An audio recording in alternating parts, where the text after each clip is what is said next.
I am sending you this video on July 31, 2019, and we are standing in front of the birthplace home of Ernest Hemingway. You can see it's quite a beautiful home. It had been owned by Grace Hall Hemingway, Ernest's mother. It had been owned by her father, and he lived here back in the late 1800s.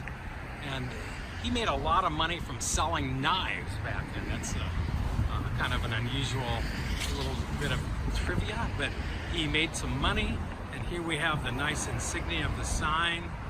Oak Park Avenue is right there, and it's a busy thoroughfare today.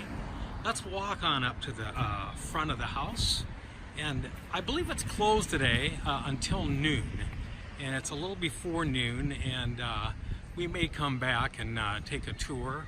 I've done this once before, but I'd like to be able to show you the inside of the house.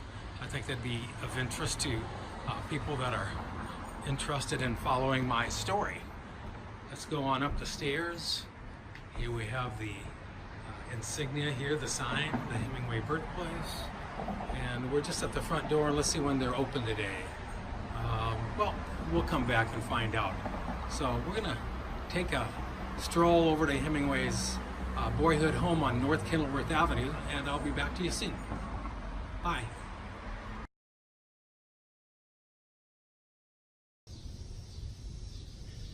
Here we are at Ernest Hemingway, his boyhood home.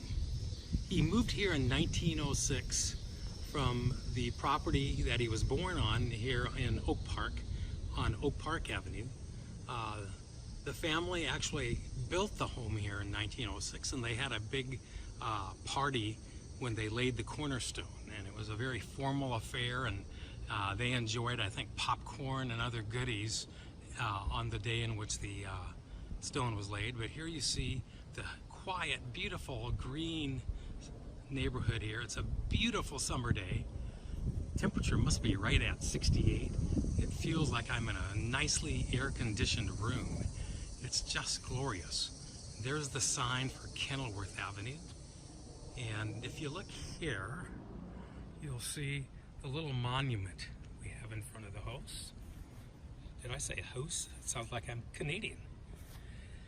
In this home, Ernest Hemingway, novelist and journalist, lived his boyhood years and created his first literary efforts, 1906 to 1920. Of course, he moved here in 1906, and he lived here until 1918 when he moved to Kansas City to become a cub reporter for the Kansas City Star. Now you can see the front of the house here.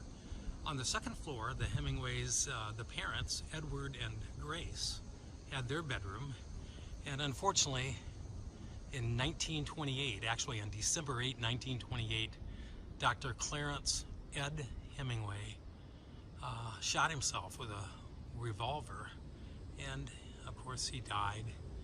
Ernest came home for the funeral. He was actually on his way home in New York to bring his son Bumby, who had arrived from Europe, back to Key West. But when Ernest was just on his way to Key West, he got notified, or he was notified that his father died.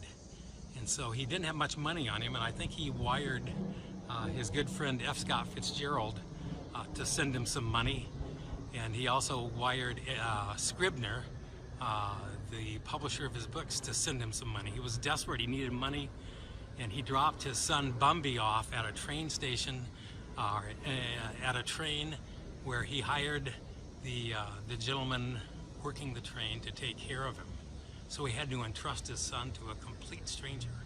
On the third floor, that's one of the bedrooms up there, is where Ernest received his Dear John letter.